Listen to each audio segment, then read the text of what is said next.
My name is Chris Stiles, and I am a communications officer with ResBios. Thank you again for joining us. Just to let you know that we are recording today's event, and it will be going up on social media shortly after the event. And if you are not talking like during the presentations, could you please keep your microphones set to mute, please, just so we don't have any cross communications throughout the event. For those of you not familiar with ResBios, we are a EU-funded project that strives to create positive changes in the field of biosciences through the promotion of RRI, which is research, responsible research and innovation. One of the major pillars of RRI is gender equality, and we are hoping to, through these open dialogue events, to really discuss some of these issues and encourage positive changes throughout research institutes across Europe. Today, we are obviously focusing on the impact of COVID-19 on the career development of women in science and within the biosciences. Obviously, we've now all quite well versed at working from home and remote working, but it's hard to see the impacts that, this being out of the lab, being out of the office has had on gender equality and the long-term career development of women in the field. So today we are joined by ResBios partners from the University of Gdańsk in Poland, Professor Natasha Kowalska-Brzeska. Sorry, I did do a bit of practice, but I'm sorry if I got that wrong. Who is a PhD in psychology and works as an associate professor in the division of cross-cultural and psychology and sociology of gender, as well as Dr. Magdalena Zakowska, who is a PhD and associate professor of sociology, who also works for the Institute of Philosophy, Sociology and Journalism, and who also works in cooperation with the Gdańsk Foundation for Management and Development, the European Solidarity Center, and the Lab of Social Innovation. So without further ado, we're going to have presentations from both speakers.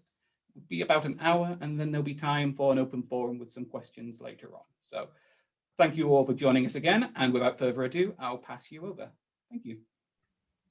Okay, hello everyone. It would be really nice just to have 1 minute camera on, because our topic is also about where are you actually sitting or lying or walking or driving, because these are environments we work now. So if it's possible, please turn your camera on. We will see we will show you a lot of spaces people work nowadays. Yes, and we see wonderful places of yours. Thank you. Good to see everybody. Hi. Yeah. It's very nice. We can observe that actually majority of us probably is at home. Yeah, okay.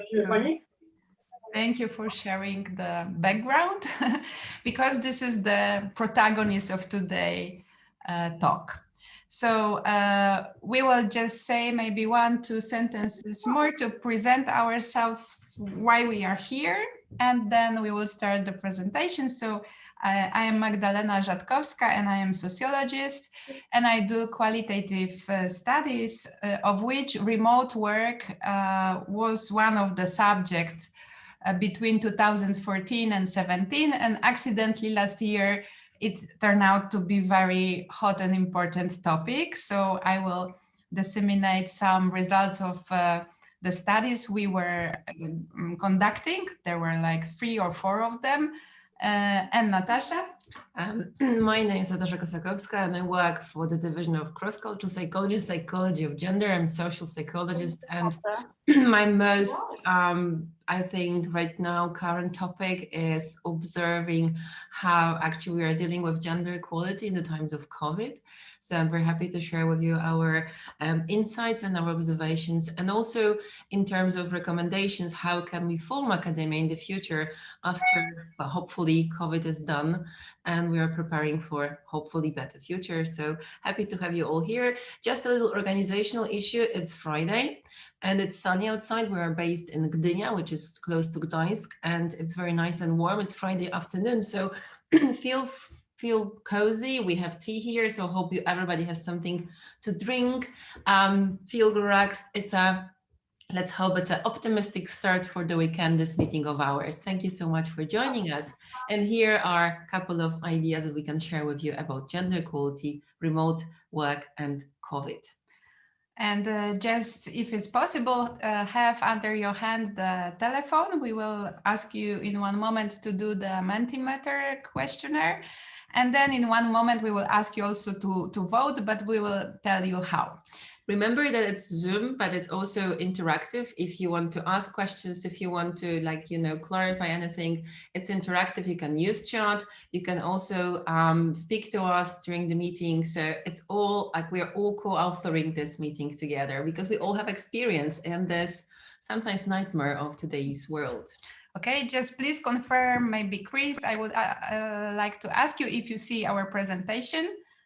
Yes, I can see it, yes. Okay, great, thank you, because today was not a good day for my presentations in the morning, so if anything happens, just interrupt us and tell we do not see, or please show something bigger, etc. It's good, it's not like only webinar, it's like interactive meeting, so welcome again. Okay, so we have planned this topic some time ago, gender and career development versus COVID-19, not knowing exactly what phase of pandemic situation we'll have in the end of May. Nothing that much has changed, but we have more and more outcomes of different studies that can help us to design our future in academia. So we would like today to talk a little bit about the situation before pandemic. Then we want to ask you also how you are dealing with it. And then we would like to describe, I think nicely, because we will have some photos, we will have some quotation from survivors of this time, the challenges that appeared during pandemic. We have also nice studies already published.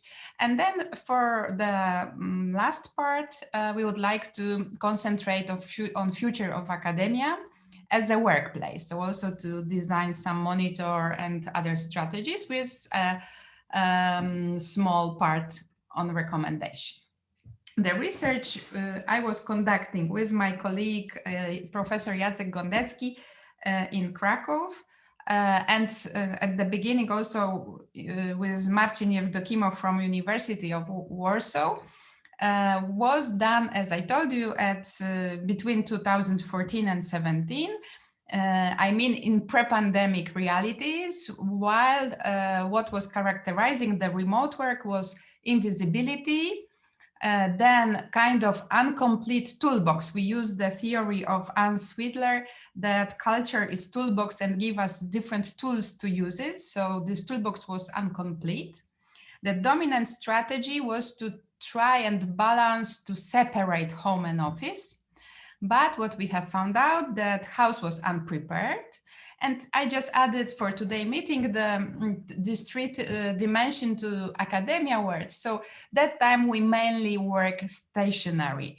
I mean, not all our activities as scholars were stationary because a lot of us work at home. So it was also our advantage towards different profession that we got to know how it is to work at home.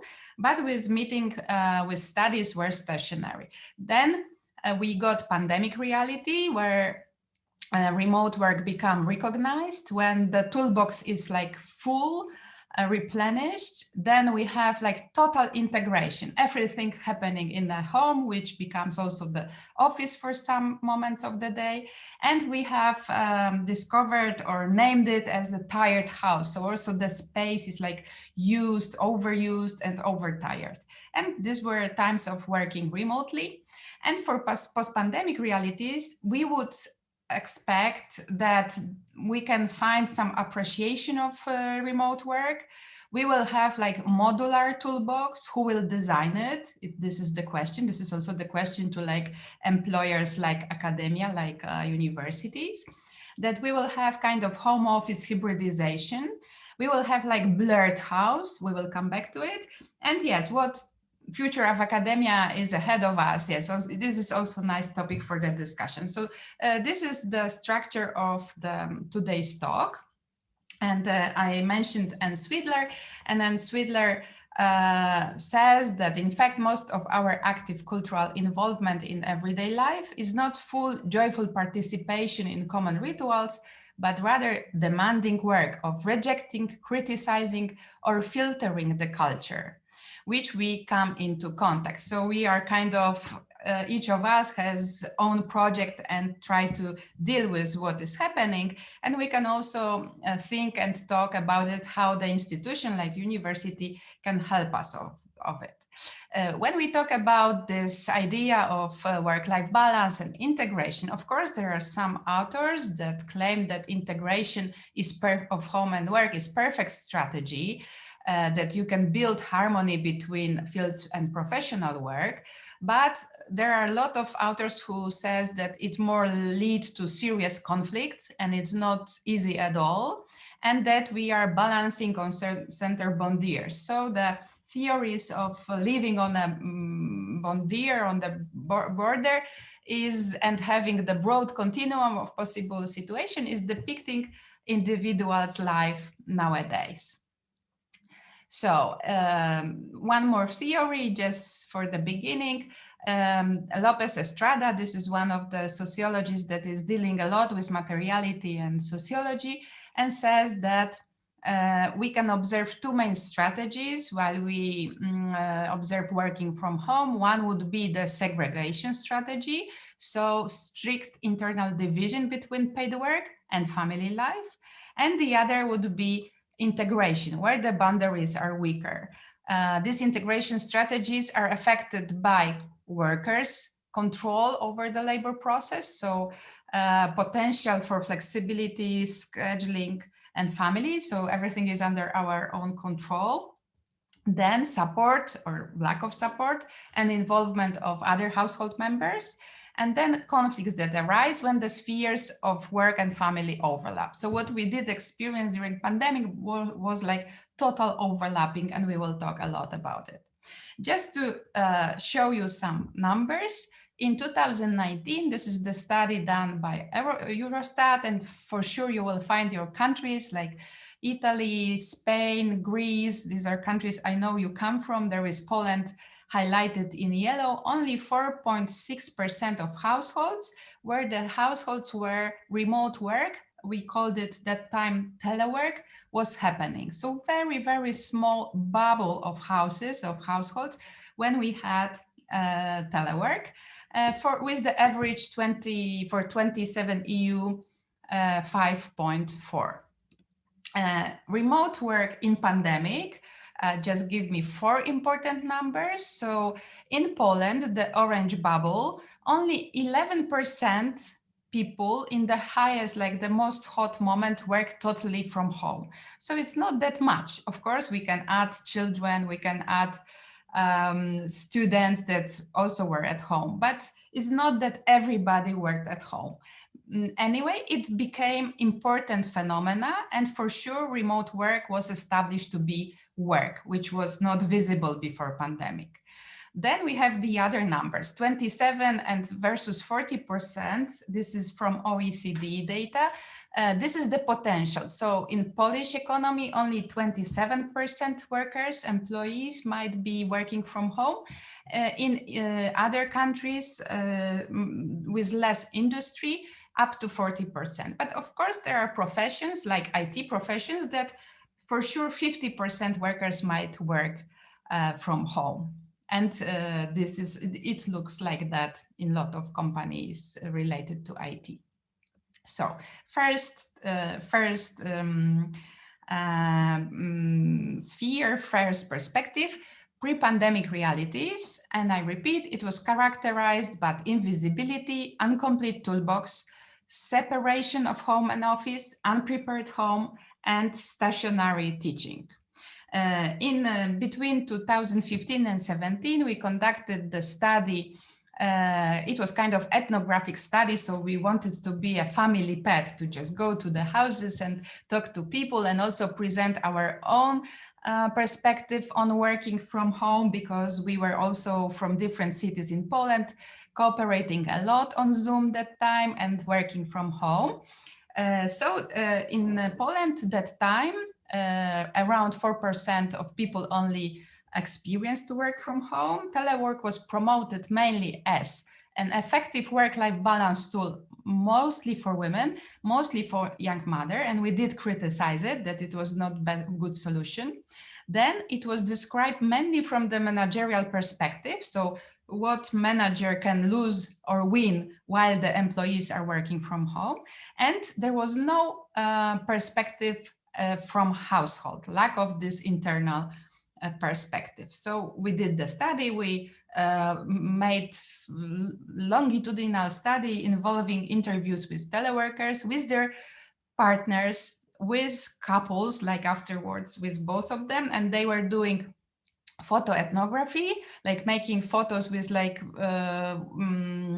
camera that can be used only once, so you cannot make any changes in it, you cannot use paint, so there were really real photos, not like journal ones. And then also kind of diaries, they were telling us, writing us what they do. So at that time, these were the images of telework. So teleworker would be a successful man by the ocean, or like clean white mom with small child on her knees, dealing with everything that is happening both at home and at her work.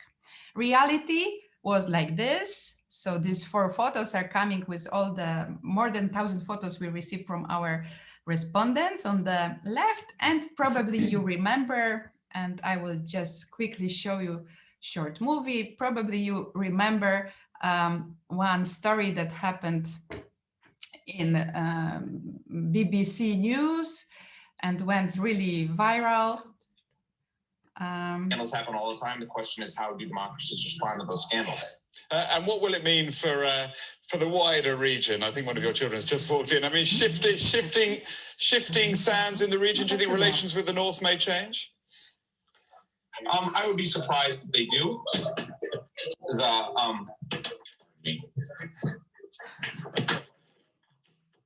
My apologies.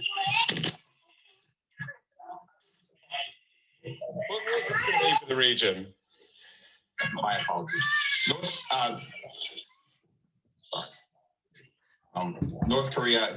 South Korea's policy choices on North Korea have been severely limited in the last 6 months to a year.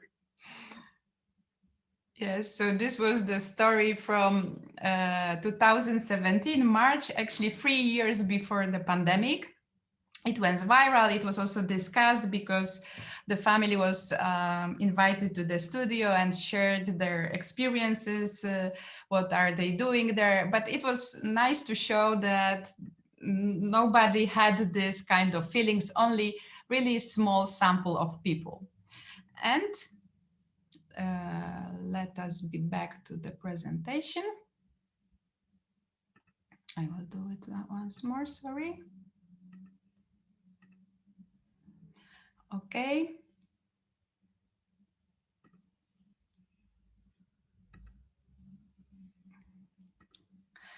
So just to summarize it, in pre-pandemic times, the house was unprepared, the toolbox was incomplete, there was no safety, no balance, no visibility and no boundaries of the work. And this is the photo that I remember I showed on one of the workshops, and there was the officer of security from one of the institutions, and he said, oh my God, you would never let people have this situation at the real office. So there will be a lot of work for us building different codes, how to work from home. Then the other study, this is the study done actually at the beginning of pandemic, we didn't mention to do it, but this was study done among University of Gdańsk workers that also asked about their overwork. So look, normally, how many times a month do you work? More than 10 hours a day, on Saturdays, on Sundays, at night for at least 2 hours between 10 p.m. and 5 a.m. So look at the violet and green, sometimes and very often, just to depict the situation of workers. This is all the stuff from University of Gdańsk. But when we look into academic teachers working on Sundays, just to show one of the example, it's really disproportion we can see. And of course, between men and women. There were more women in the study than men. That's why it's hidden in these numbers if you can compare it, but the results are obvious. The same on working more than 10 hours a day. Academic researchers are working more and women are working more than men, at least in our university. So how about you? Now I would like you to go to Menticom and use the code that is written here. You just write www.menti.com, and probably you well know the tool, but just let's be students and get pleasure of doing the questionnaire, and you write 66784663. I will put it also into the chat.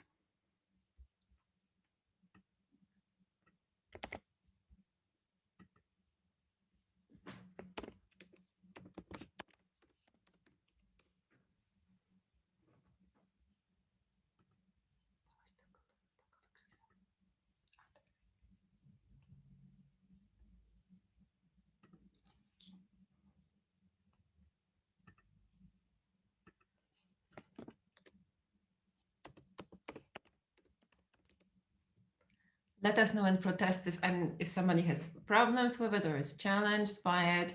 And then you can answer the questions which are on the Mentimeter. So we are waiting for your answers to come. So what's your experience?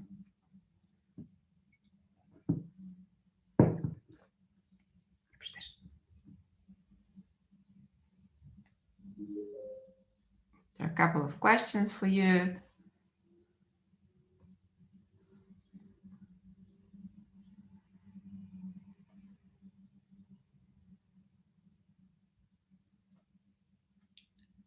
So a couple of seconds more. We see 2 people finished, so let's wait for some more. 4 people.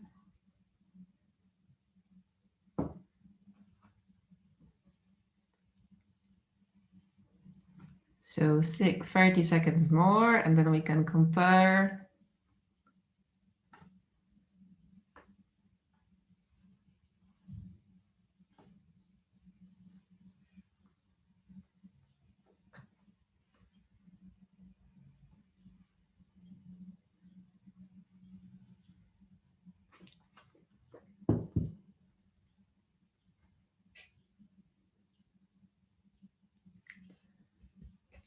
Okay, so let's see the results.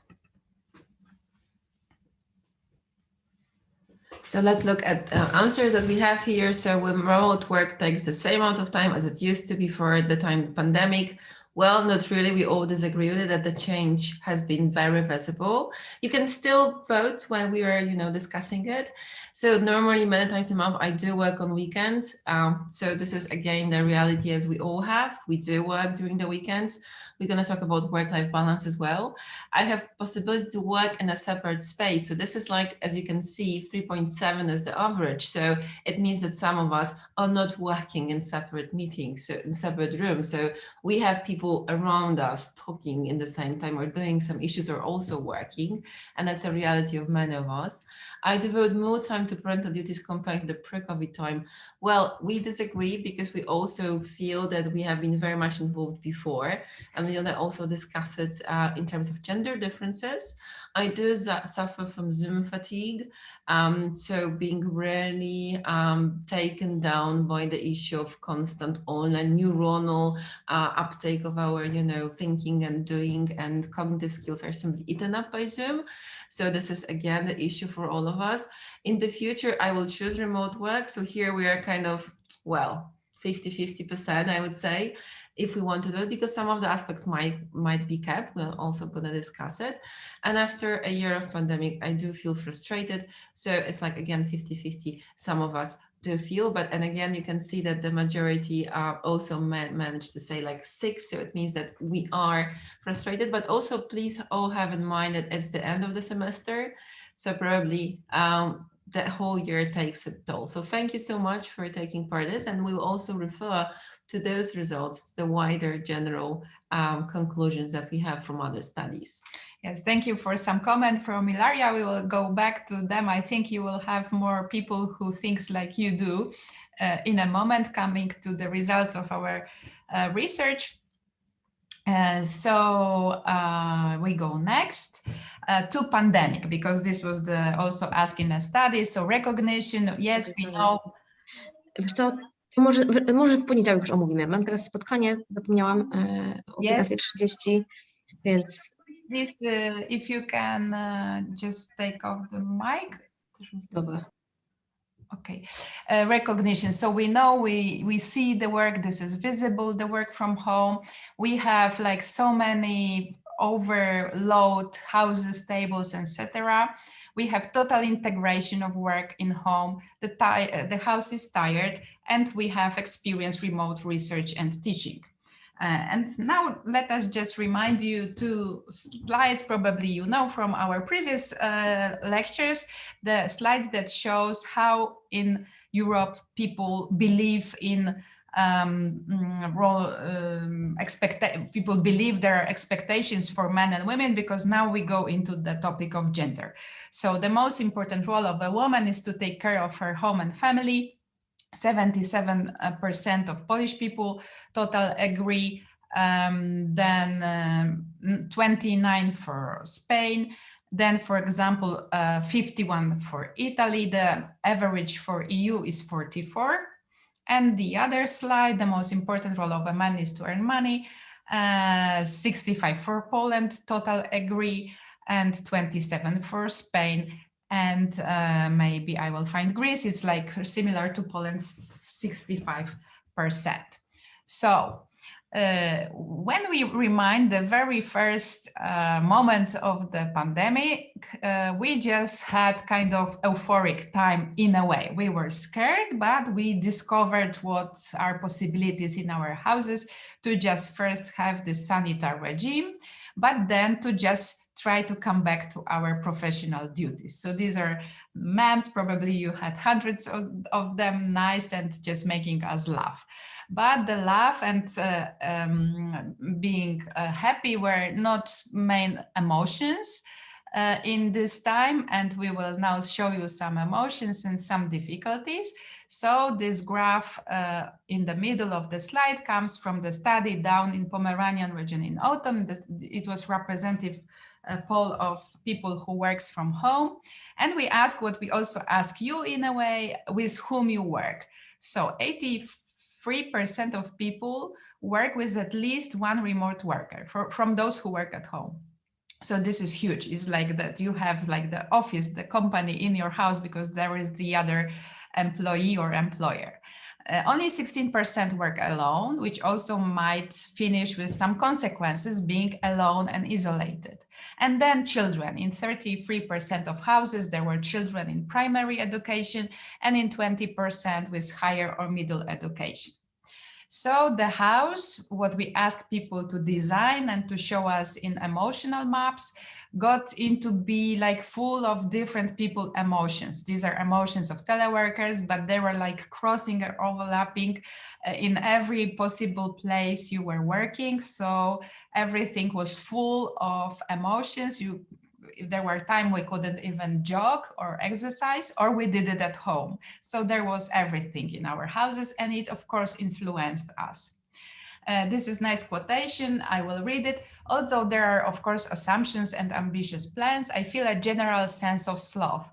More and more often I take a break to browse my phone or read news. The only things besides work, teaching students remotely, this is the work of the person, that motivates me intellectually is sewing protective masks. It gives me the feeling of being needed and the possibility of helping anyone in any way. So kind of frustration, kind of I'm not working feeling, etc. Then the other person, I really like the quotation. That's why I put so long two memories of the person. First is like this. Of course, in the course of my work, I'm also haunted by visions of death. I think it about every day, especially now that epidemic has decided to start harvesting. Unfortunately, I'm quite emotional, fragile, and melancholic, which sometimes makes it difficult to concentrate on my duties. My relationship with my housemates is perfect. The dog sleeps half the day, my fiancé works, she has a lot to do, so we do not really speak to each other. Besides, I always have my headphones on and Spotify with a good dose of metal on. Nothing is a challenge for me, possibly thinking of what series or film to watch next. The only problem that troubles me is isolation from the world. I'm not an extrovert who loves to get out of the house and go crazy at parties, but every now and then you just want to get away somewhere. I'm starting to get annoyed with this bondage. Time has flattened out. Every day is the same. We feel this frustration, I think.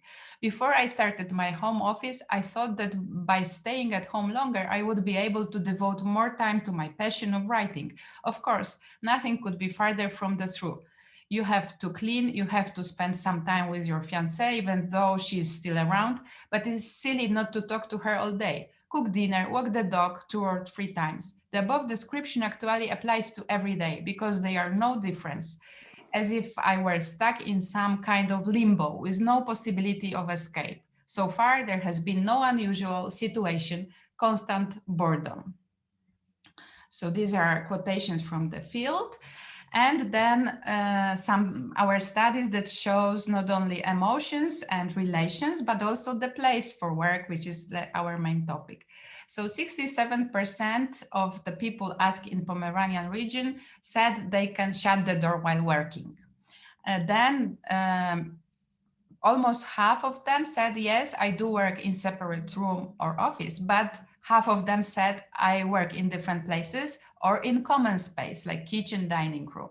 Then to have a desk, just to have like in Virginia Woolf or Alice Munro, nice stories to have a place or your own you can work, or even a desk, is not that common that the desk is really the desk only devoted to work. Some people also use only bed and sofa, work with laptops on their knees. So the situations change, and it also influenced the way we feel, our physical problem with the back, etc. And the last quotation that shows it, sometimes really like it and say, I choose to sit on the sofa because it is much more comfortable than the chairs at the table. I can be in a half sitting, half lying position, so my back doesn't hurt. And the dog is nearby, so it can lean on me at any time, which is nice and gives a feeling of psychological comfort, a kind of dogotherapy. I also have the option of keeping my laptop on my knees, which is a choice I don't have when I'm sitting in an office. So some people, especially at the beginning of pandemic, really like to have this possibility to be like a little bit in a bed, but other studies shows that it's only the first period of working from home. So now some photos sent to us by people done last year. So with the phones, of course, they are maybe more designed and prepared, but we can differ some things. So these are photos coming from 1, 2, 3, 4, 5, 6 apartments that were just like office alike. So these were people who could build, maybe almost half of respondents who could build the office in the house with having like proper desk, books, etc. Also to be easy probably with recording or doing the camera work. Then this is what we can see, the tired and full house with like different orders crossing and overlapping. Maybe sometimes it is that my office now is more cozy, I have more flowers and like a view to the garden, but we see that it was not designed to be a place for work at first. And the stories about animals and people like these 2 photos above, working from one space, one room, meaning that you really have very small place, very small apartment, which was not designed to share time, space, etc. with the room. And I have found nice summary in Marta Klimowicz research. Maybe it can also be analyzed, and probably we will use it to compare with our outcomes. And she said that she finds in her qualitative study 5 phases of remote work. So one was suspension and house, like we were taken by surprise, says her respondent. Then the support or lack of support. So kind of learning together, also causing some solidarity feelings. Then the new normality. I approach all this with the hope that we would enter 21st century a little late, but not too late. I think it was not too late. So new normality coming, yes, okay, this is the future and we are entering this. Then the feel of total overload. So we cannot run on empty fuel anymore. I haven't done anything this semester but sit at the computer. So these are like just from our profession voices coming with people that have enough of the pandemic. And then the time to just maybe of survivors to just sit and say, okay, what did we learn? What are the tools we need? How the system and organization might help us, and we think we can we hope we will pass to this stage and we will really have nice lessons learned from it. Now, probably most of you can identify with some of the quotations we were mentioning a while ago. So this is our reality, and probably this is what you see. So you are there named as a professor, and then there are lots of students in your class with their black windows, and we don't see a human being. Of course, sometimes helps if you ask people like, so anybody has a new pet or a new dog or anything like a cat, and then all your students bring their animals, and then out of the sudden it's not only human beings on your class, but they're also pets, but also kids. I don't know if it's your experience as well. I've learned a lot about my students' kids and babies, husbands, sometimes grannies as well, interrupting the class. So in a way, we are getting a sense of lack of human being touch. But on the other hand, if you really get it, you get more intimate with it, because you do find out more about people, because you see what's there behind them on the screens. But let's look at it from the perspective of gender. And in a way, for a moment, we were going to discuss it at the end of our session today, this gender binary approach, because we talk about women and men, but let's focus on women for a second, because it's visible that they are the key figures, but not only, men are also the key figures, but in something else. So when you think about women, let me throw at you a couple of important quotes. So number one, Global Gender Gap Report 2021, pretty fresh, is talking about reopening gaps that have already been closed. So we have progressed with gender equality, but these days with the pandemic onset, we do feel that some gaps haven't been actually stalled, but actually they have been opened more and more visibly. Then have a look at World Economic Forum, so similar body that actually is releasing Global Gender Gap Report. We know that right now, it's not going to be 100 years without proper strategies, but more than 130 years, because before we can really talk about equal opportunities and equal chances for men and women. So in a way, we have stalled, and we know all already that without proper implementation of tools and strategies, dealing with a couple of barriers we're going to talk about in a moment, well, we are falling behind. And we all know that we talk about gender equality and we talk about equal chances because talents are being wasted. And now talents are working online. And the talents are working online, and let's look at female and male talent. So we really, with Magda, like this research done by Elsevier. So they have compared submissions of women and men. So February, May, pretty active time for us all. I'm not going to ask you how many papers you have submitted this last 3 months, but we know it from the data that actually when you look at how many papers women have submitted, like look at it, 2,700,000 manuscripts for women, 6 million for men, manuscripts submitted men. So it's like 30% of all manuscripts submitted are female. The rest of them are done by men who are submitting these papers. But let's have a look at one particular issue, because usually when we talk about academia, our productivity is measured by submissions. But how about organizational work? How about reviewing somebody else's work? We don't get prize for reviews, but as you can see, in terms of accepting the invitations for reviews, we don't have that much of a difference, right?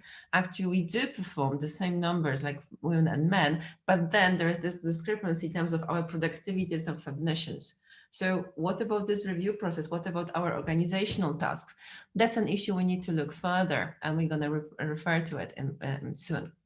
And the last quote, if you look at hours working, so there's another study done on the STEM field academics. So we know that children younger and parents of younger children, actually they do work fewer hours during the pandemic, at least that they say so. But the thing is that the decrease in first and second authorships, we do feel it, but we also feel it in a way our productivity and time spent on our most important aspect of scientific career has decreased. But does it mean we're working fewer hours? I don't think so, because in a way what's happening in the academic world is that we're focusing on only one line of our productivity, but there are more aspects that we are really involved in: teaching, organizational aspects. So this is the key person, the key figure, so a parent. We're going to focus on parents for a moment and just, again, have a look at a couple of numbers here. So this is a study done pretty fresh in the UK. So early start of the pandemic, April, May, but already we do see a couple of important tendencies, and please observe it with me. So first of all, when you talk about paid work, we do, prior to the pandemic, women were working 6.3 hours of a weekday on average. Now they're declaring has fallen to 4.9 hours. If you look at fathers' numbers, it has fallen, but the proportion is actually smaller. So they used to work 8.6 hours before the crisis, and now it's 7.2 on average, daily average.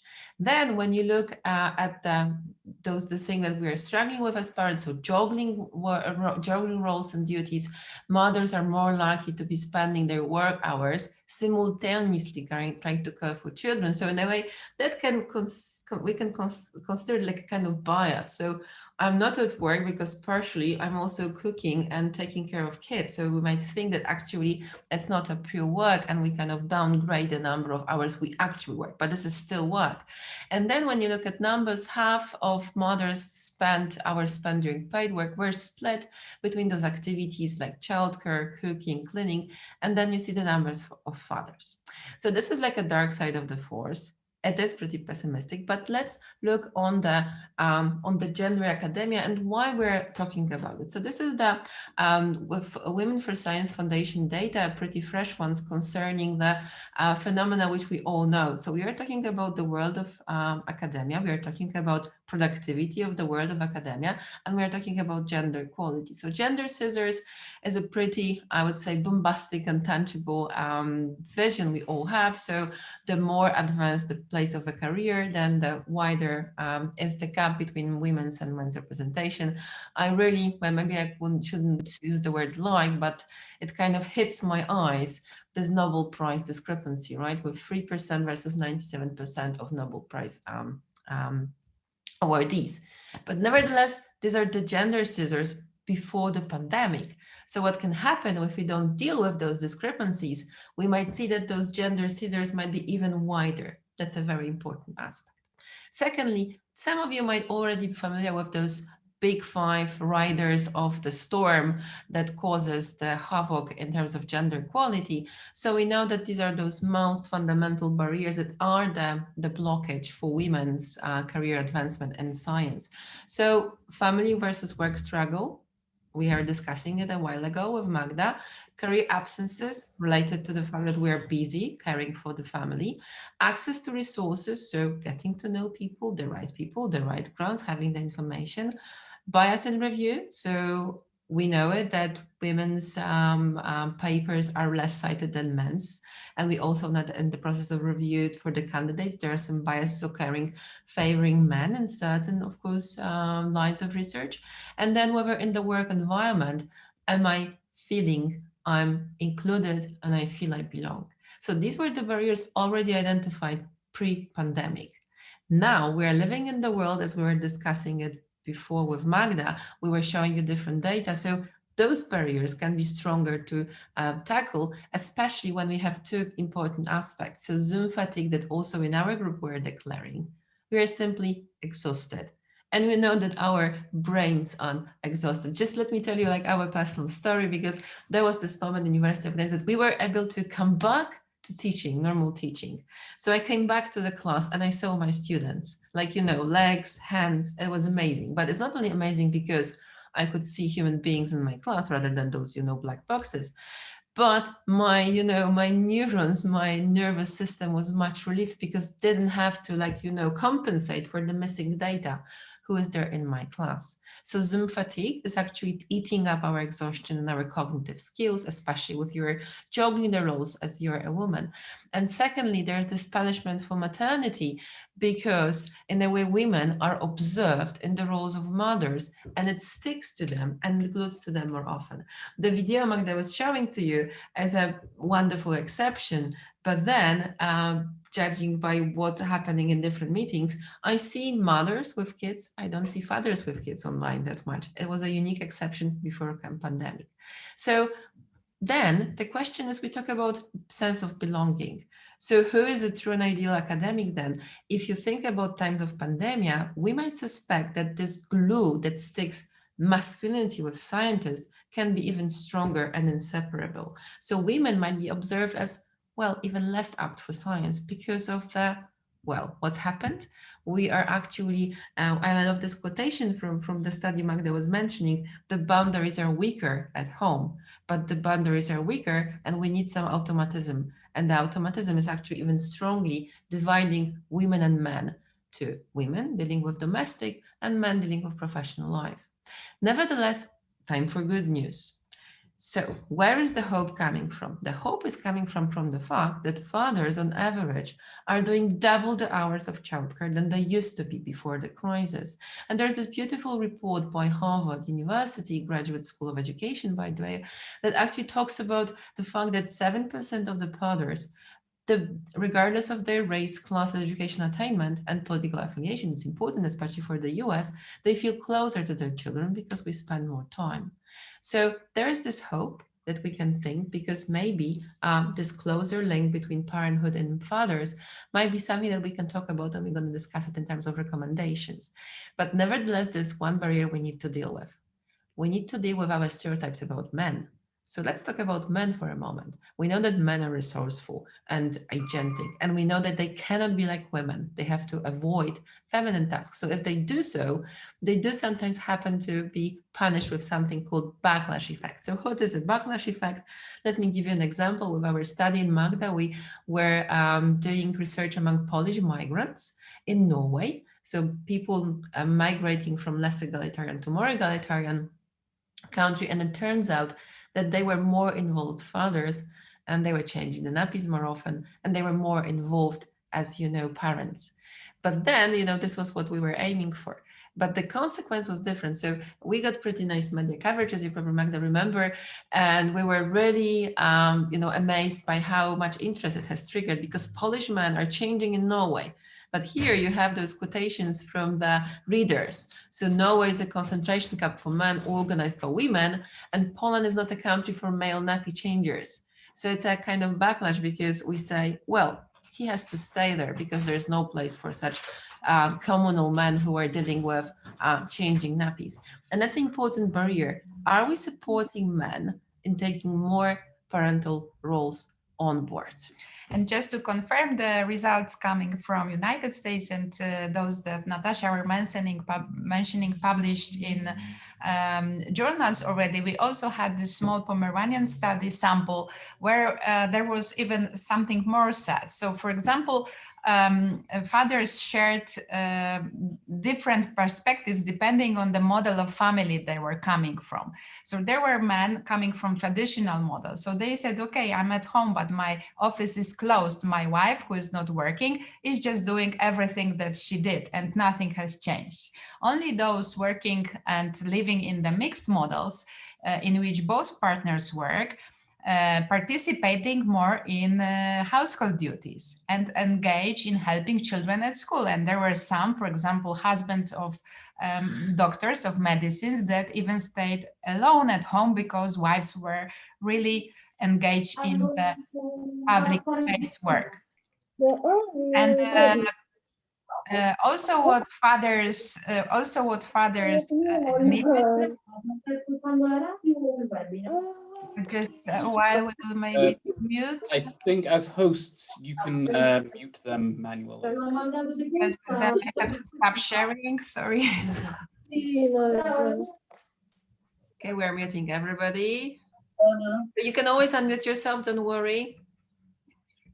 Okay, thanks Natasha for your help. So then there was also one additional thing, some traditional roles and practices that are sometimes done by men, but also said, yes, we did have time to complete small postponed works at home, such as repairs. So maybe the houses were not only tired and like overloaded, but maybe a little bit finished and designed and restored. And it was also the role of men. Coming to, and there were also, this comes from The Guardian, there were also different stories showing that maybe taking the children perspective, this will be the memory of the year that dad stayed at home, and children won't forget it and will just engage fathers to be more active after pandemics. And of course, coming to what women were sharing was that, yes, they know, they see that they just get more roles. So there were worker, mothers, colleague, teachers, cookers, trainers of physical work, also sometimes being like peers from the classroom. And what was also very important, but also difficult, that children use this proximity and want to spend time with them. So it was really difficult to be assertive towards children. They were just calling, Mom, where is it? Mom, come here. Mom, let's play with me. So this is just to confirm what Natasha was saying, that you could really spend more time being a mother because children were nobody else to talk to. So now let's come to the last part of our lecture, to this post-pandemic reality. Remember that we said that appreciation of remote work. So for sure, this is our conclusion. We know it is the work. And I think also unpaid work is more visible, and we know it is the work too. Then we have to monitor what will happen with the toolbox we have. Our employers will in a way to give our more tools. Should we do our own computers and tools, etc., and our own thinking about self-development, or maybe we can design it from the perspective of university. And what will remain? The blurred house without boundaries, the hybridization, how much choice are we gonna have in the future? These are the things. There were also nice situation, and now you can activate yourselves in a way. I will ask you to answer our question devoted to this story from LinkedIn. LinkedIn introduced stay-at-home option, stay-at-home parenting as option in profiles. And we would like, with Natasha, ask you, do you find this solution a good one? So are you for including stay-at-home experience in your CVs? And let's think about it. And you have in reactions on Zoom, you have this option, yes or no. So please, now we stop the sharing for a moment and let's see. Are you for including stay-at-home experience in your CVs?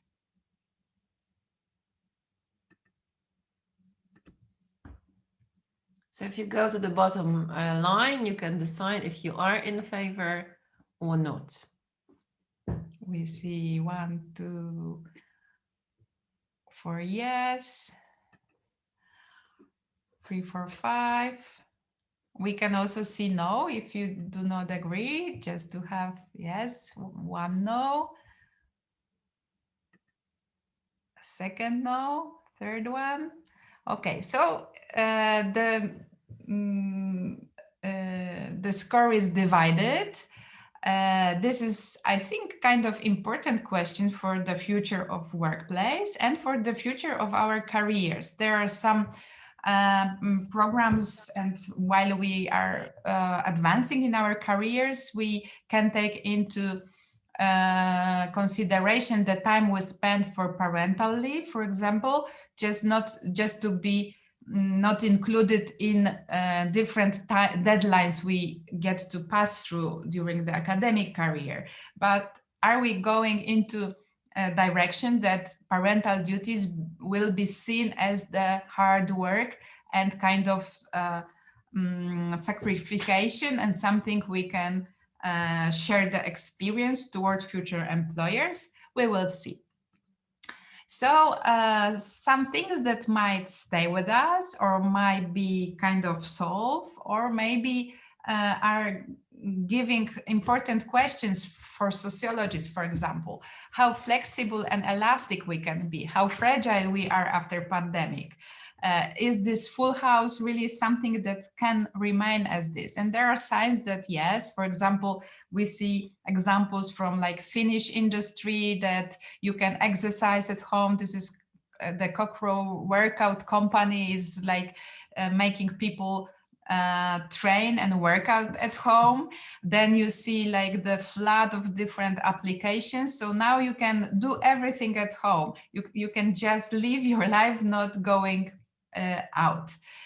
Are we ready to take this perspective and to let our co-workers, co-employees live only in isolated houses? And what will happen to the home? Is it that the blurt of like all the boundaries, roles is something that we can really survive in such a place? So thinking about home of the future is also nice perspective to discuss and to think what after pandemic. Coming back to the study done on telework and remote work, we can start also from the situation of the office. What is the future of the office? Is it be like only workstation, or is it gonna be like the place and the word of work? Or what about workscapes? What will happen to it? And we see some different strategies that can be in our future. One is that office will be only for like symbol of prestige. Second, that those who goes to office will be like the precariat workers. Third, that maybe we will change into 3+2+2, 3 in the office, 2 at distance, and 2 days off. And for sure, it will also change managing, like to manage or not online.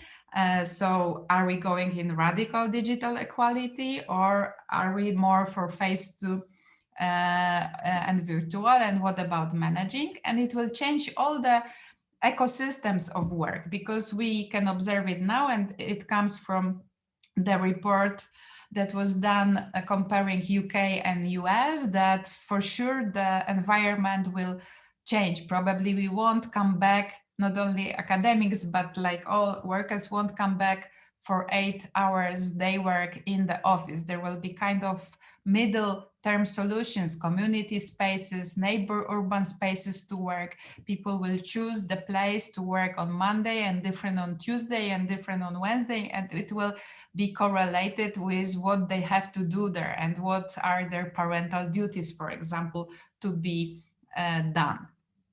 So when we think about post-COVID workplace, and let's take this gender equality perspective again. So first of all, we need to be aware of the fact that if boundaries of our home are unclear, we come back to the automatic household divisions and childcare division. And the gender binary approach is pretty harmful, because it divides the world again back to the domestic women and professional men. So in a way, we need to deal with gender binary. And I think that the gendering household duties and the gendering parental care is really important task for employers, because men's involvement in future childcare and parental duties and household duties as well is pretty necessary, because we know from other reports that if you want to get rid or at least reduce the gender pay gap, it's the role of men to kind of take place at home, and then we know that with their involvement, women are more visible in the labor market. Like, I like this correlation study done every year by European Commission, that the more children are, you know, women, so women have children, the more children women have, the less they're visible in the labor market. And with men, it's the contrary. So we need to make men more involved, and that's the kind of duty for the, of course, different government policies, but also by our institutions. Like, are we encouraging this workload? Sure. And are we also encouraging negotiations? Because what we observe in our studies, that actually we are not being taught getting rid of automatic household divisions, and that always ends up with automatic divisions as we were observing them in previous results. But then we need to kind of, as academics, we need to look at what does it mean to be an academic, and is our productivity only measured by number of outputs by grants or by our publications? It's also about the fact that we're teaching and doing lots of organizational work, which gets lost because we feel that, you know, this is what we really work is when we are writing papers and we are writing grants and doing research, but all the things that go around it are lost and forlorn, and they need to be taken into consideration when measuring productivity, because then you will know that in terms of organizational work, this situation might look a bit different. And by organizational work, I don't mean being rectors or deans. I mean, being part of different committees, being part of coordinators, teams of different important administrative duties, which were very often done by women, and that takes their role as well.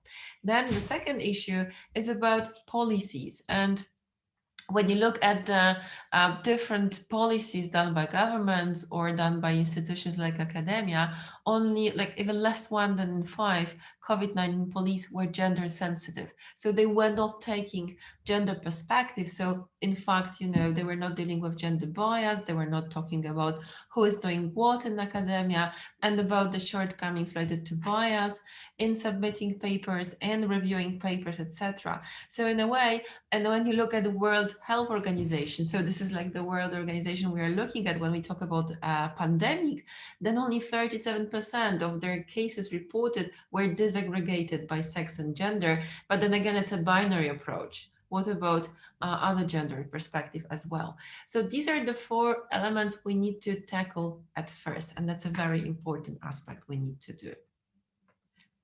Thank you very much for your attention. So this is our insight. This is basing on our results and different studies, but then we're very much looking forward to your comments, to your perceptions, and then also lines of agreement or disagreement, because this is what we would focus on when we talk about gender equality in academia and COVID and working remotely. But then what's your take on it?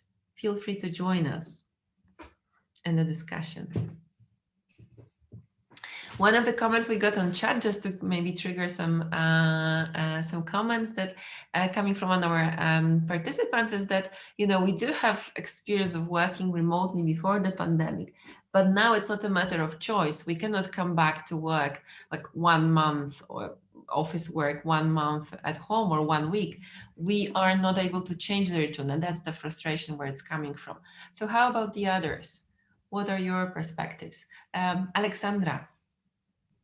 Hi, it was a really nice talk. I'm sorry for not having camera on, it's just broken.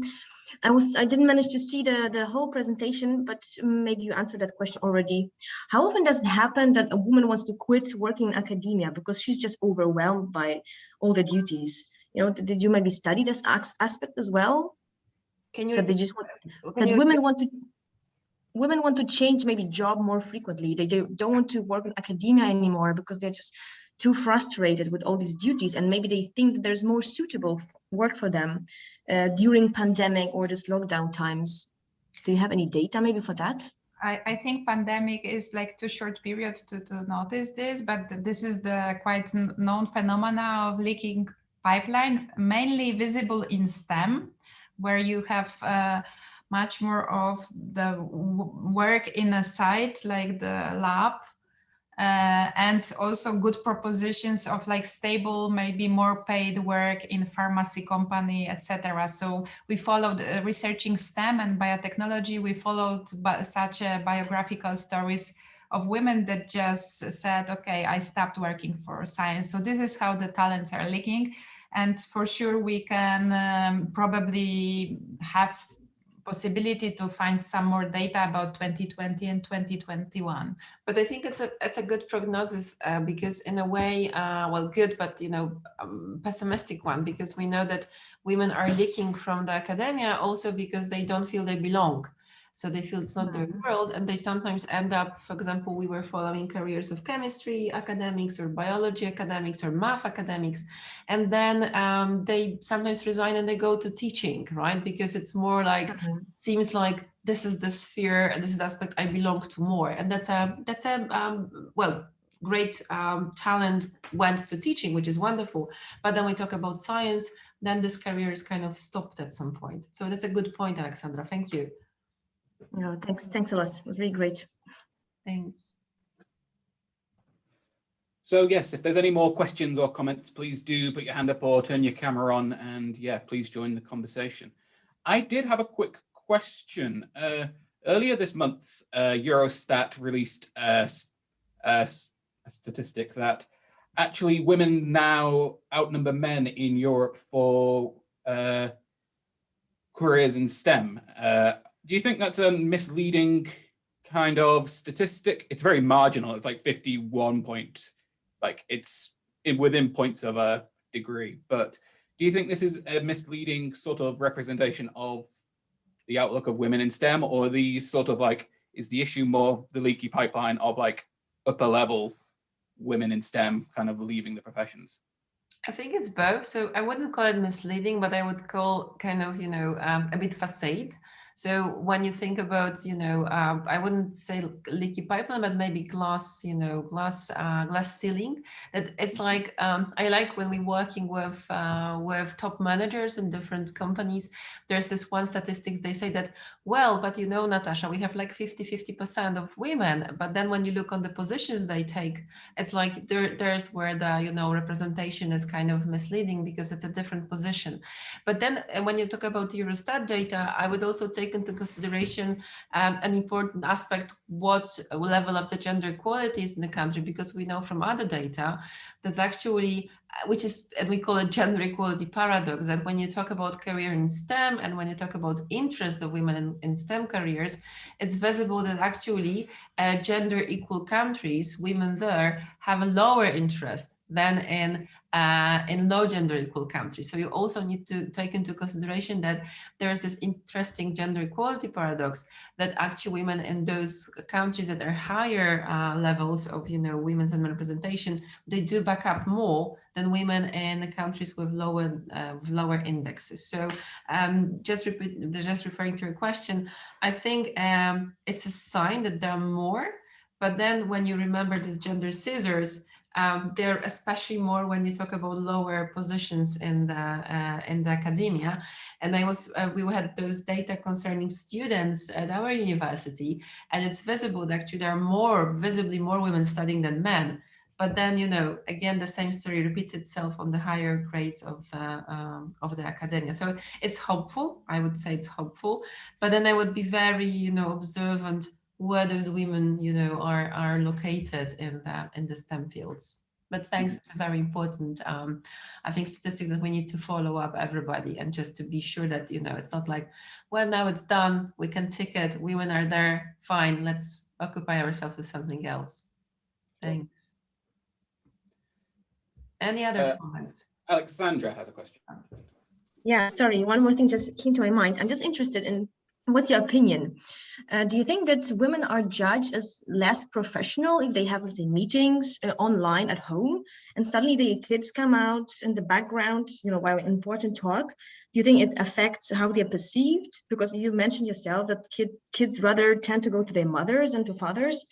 So I guess it's happening more often. Do you think it will influence how women are perceived also? You cannot organize your work even properly. You have an important meeting and suddenly your kid is coming, banging at the door. or something like this. Yeah, but remember the film that we show at the beginning? I didn't see I Okay, missed the so- beginning. I'm sorry. Okay, So maybe you mentioned that. I will maybe paste it also on the chat in a minute. So this man was really embarrassed and confused what happened.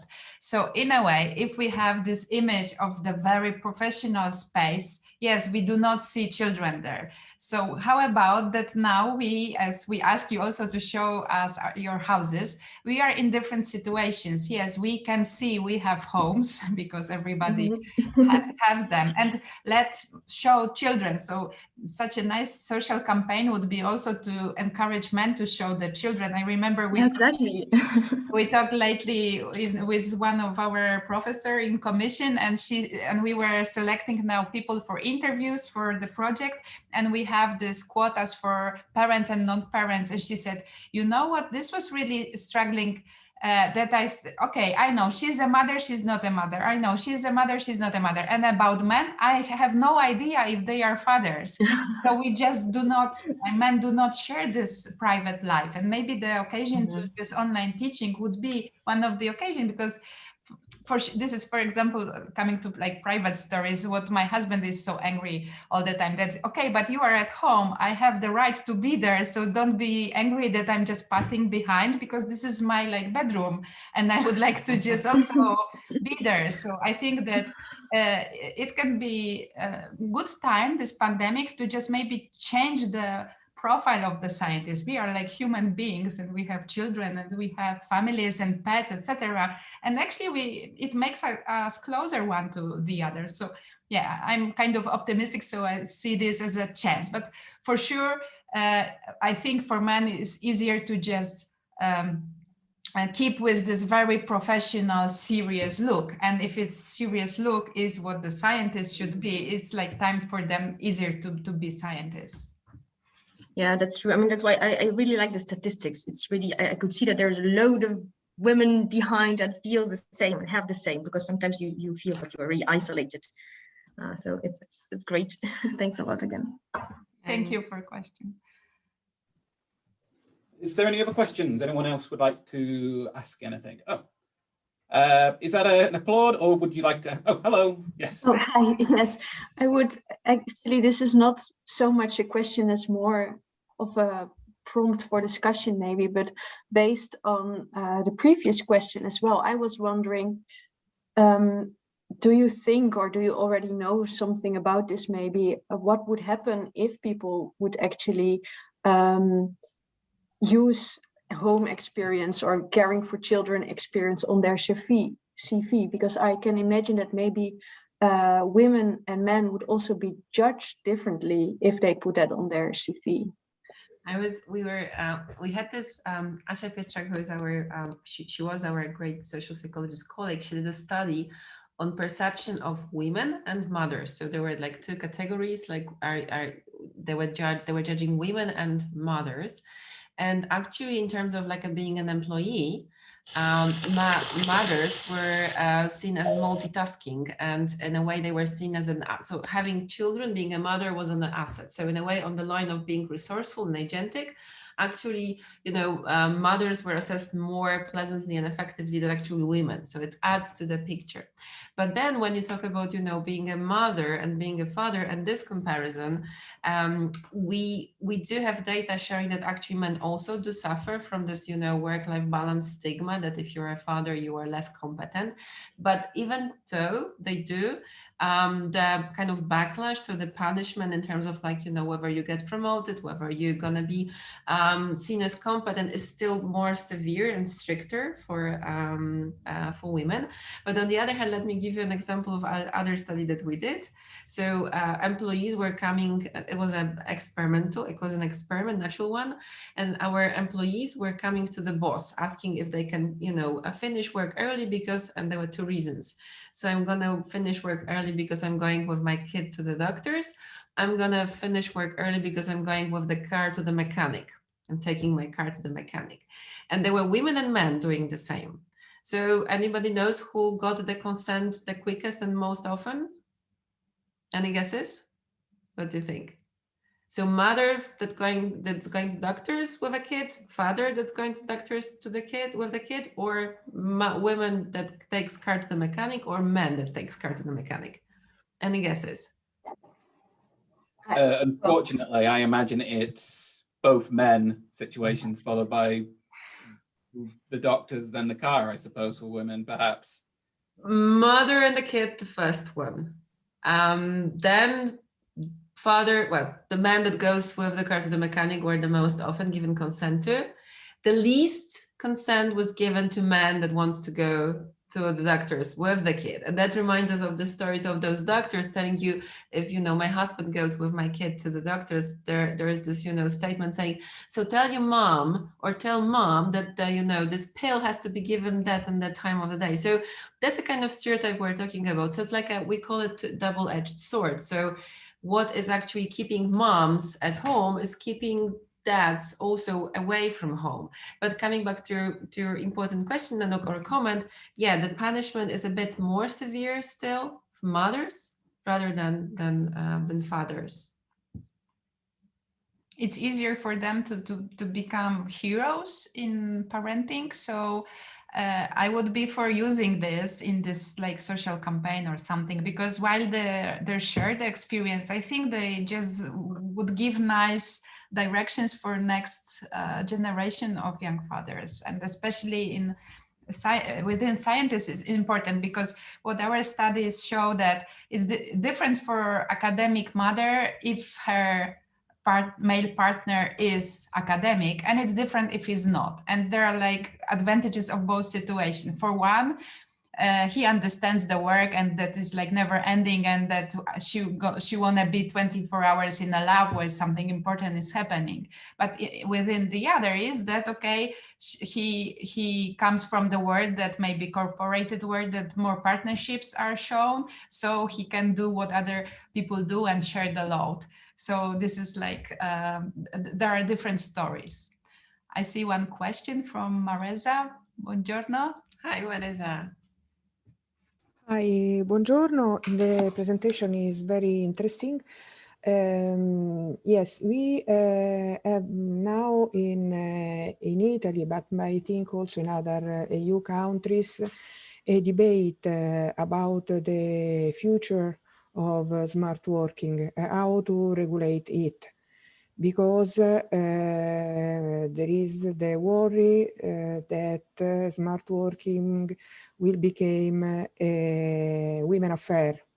Yeah. So to avoid what happening with part-time, that was a tool mainly used by women and not by both. But there is also some of the issues that were presented by you are also in the debate about the freedom of women, the issues of control, yes, but I think, and also how to regulate it, because you show correctly the issues of the space of smart working, and this is an important item, because space is also our identity, is how we live space. So it is an important issue. So I would like to share with you this worry about the issues of smart working. And concerning the first question posed by Alexandra, I think that maybe there is also an issues related to the changes affecting science, hyper competition, struggle for resources, struggle for funds, etc., etc. So maybe also this kind of phenomena influence on women. But the presentation was very interesting and very useful, and I think that for the organization that are working on gender equality plan, I think they also have to take into account what emergent the results or the suggestions that come out your research activities on how to take into account, how to use gender's perspective and not a blind perspective in considering how people, academicians, but also staff people work in academia. Thank you very much. Very interesting. Brave. Thank you, grazie. I was just thinking about your comment about this, part-time being glued to women more than men. And it reminds me of the story of parental leaves being glued to women rather than men. And then what I think about are the cases of Sweden and Norway, so the countries with the highest uptake of parental leave by men. And that tool that helped to make it happen was the father quota. So in a way, something that European Union is going to maybe not ordain, but recommend as a policy for EU countries that, that the father quota has to be implemented, because we know that it seems to be one of the tools that actually make fathers' engagement more visible. So when we talk about part-time, well, I'm really far against from suggesting such solutions in that case. But then we know, and I remember working in the EU with a project where we were actually advocating for men's involvement in taking parental leaves, that actually Swedish and Norwegian, Swedish that we're working with Norwegian colleagues were just mentioning that without father quota, we wouldn't have achieved it. So because it's a matter like who would like to, have to juggle work and kids, in the same time, and that's the very important question, because it's a very challenging job to do. So if you cannot do so, if you could have a choice, why would you do that, right? Yeah, and coming to our conclusions from the very first study of the remote work before pandemic, we came up with the conclusion that all the ideas of elastic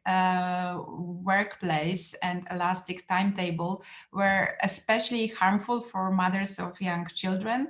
So it was recommended for them, and it just finished that they really wanted to go out, leave the house, and have the separate, even if part-time, but the separate professional life. And they were given the tool and solution that just make them more frustrated and more feeling, I do not belong to the world of work.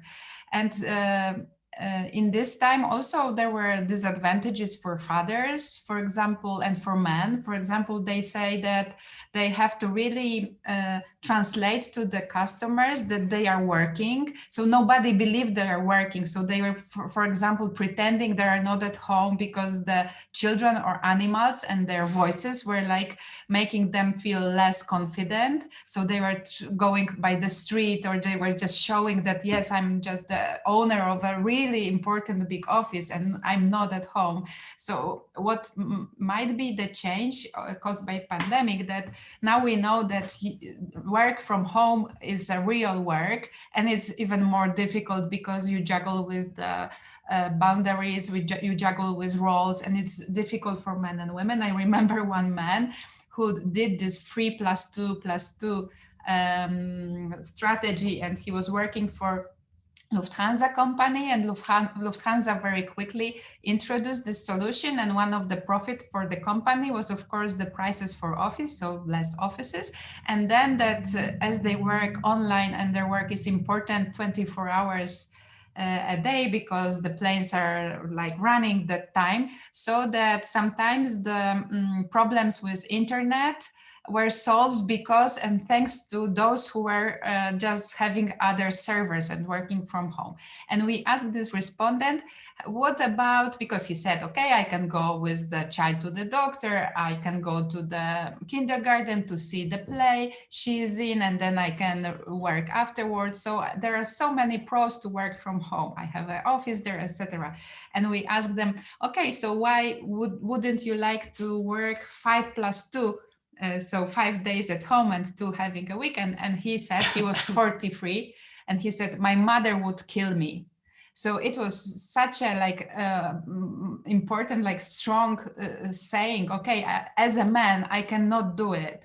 And it was the time, from pre-pandemic, he knew that this is still, maybe you are not working, because every neighbor passing by would say, are you not at work? So this, how the work is important for the man, seen in the graphs we show. I think these are the expectations coming from family and society, so important. So you might be right, Mareza, that yes, we have to be very careful not to just give a tool to them that will finish against women in a way.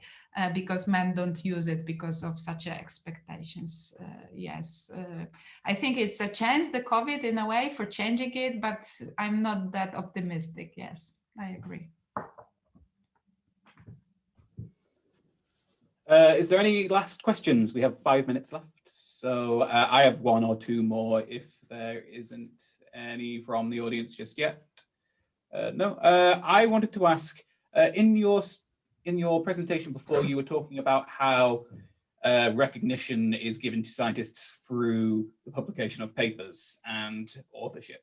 Is there any other avenues for kind of giving credence to researchers in an alternative way, or is it only publications that really, I don't know, they're the gold standard and there's no other way of applying kind of appreciation for work done, or value to the work that scientists do?